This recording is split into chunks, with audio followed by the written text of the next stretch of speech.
মৃত্যুর ঝুঁকি বেড়ে যাচ্ছে, বয়স্কদের বেড়ে যাচ্ছে এবং একদম বাচ্চাদেরও বেড়ে যায়। আমি বাচ্চাদের নিয়ে খুব বেশি কথা বলি না, বিকজ আমি বাচ্চাদের ডাক্তার নই। বাট তারপরেও আমাদের একটু বাড়তি সচেতনতা দিতে হবে। কিরকম? যেমন শীতকালে বয়স্ক মানুষ বাইরে যেতেই হবে, কাজে যাবেন উনি, একটু মাস্কটা পরতে হবে। মাস্কটা আপনাকে অবশ্যই এই যে সমস্ত রোগগুলোর কথা বললাম, যে ভাইরাসের কথা বললাম, এই সমস্ত ভাইরাস থেকে আপনার যে নিউমোনিয়ার কথা বললাম, সেই নিউমোনিয়ার থেকে কিন্তু আপনাকে রক্ষা করবে। অবশ্যই আপনাকে মাস্ক পরতে হবে। যখন আপনি কোনো ভিড়ের মধ্যে যাবেন, বাজারে যাবেন, বাসে উঠবেন, আপনি বাস স্ট্যান্ডে যাবেন বা যেখানেই দেখবেন যে জনসমাগম বেশি, সেখানে আপনি অবশ্যই মাস্ক পরে যাবেন।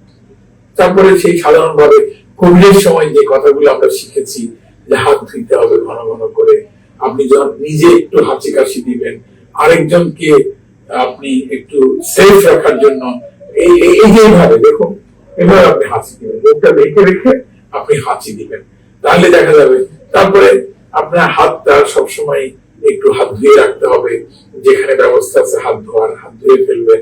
আর যেখানে ব্যবস্থা নাই বা যাদের সুযোগ আছে, বিশেষ করে হসপিটালে ডাক্তাররা তো এখনো সেই একই প্র্যাকটিস করে, হ্যান্ড স্যানিটাইজার দিয়ে হাতটাকে পরিষ্কার করে রোগীদের হাত ফাঁকে করে। তো এই প্র্যাকটিস গুলো হলো খুবই গুরুত্বপূর্ণ। আরেকটি যেটি বলতেছিলাম, যে হৃদরোগের ঝুঁকিটাও বেড়ে যায়। কাজে আমরা যারা নন, আমরা জানি যে আমার বাসায় আমার একজন বয়োবৃদ্ধ আত্মীয় আছেন, বা আমি নিজেও, আমি যদি কোনো হার্টের রোগী হই, তাহলে আমাকে কতগুলো বিষয়ে খুবই সচেতন হতে হবে। কি বিষয়? যেমন আপনি ব্লাড প্রেশারের ওষুধ খাওয়া, এটা একদম নিয়মিত খেতে হবে। আমরা দেখি আমাদের রোগীদেরকে, তারা কেন জানি ব্লাড প্রেশার একটু খাম খেয়ালে বসে ব্লাড প্রেশারের ওষুধটা বন্ধ করে দেয়। কাজে এটি বন্ধ করা যাবে না। হার্টের ওষুধ যেগুলো সবসময় খেতে হয়, যেমন অ্যাসপিরিন, একটা কোলেস্টেরল মেডিকেশন, এগুলো বন্ধ করবেন না। এগুলো আপনার হার্ট অ্যাটাককে প্রিভেন্ট করে। কাজেই যেহেতু এই সিজনটা, এই শীতকালের সময়টা হার্ট অ্যাটাক বা স্ট্রোকের অ্যাটাকের প্রবণতা বেড়ে যায়, কাজে আপনি যদি আপনার হার্টের ওষুধগুলো নিয়মিত না খান, তাহলে এটি কিন্তু আরো কয়েক গুণ বেড়ে যাবে। কাজে আবার ওই সমস্ত রোগীরা বা আমরা নিজেরা একটি আলাদা মৃত্যুর ঝুঁকিতে পড়ে যাব, একটা রিস্কের মধ্যে পড়ে যাব।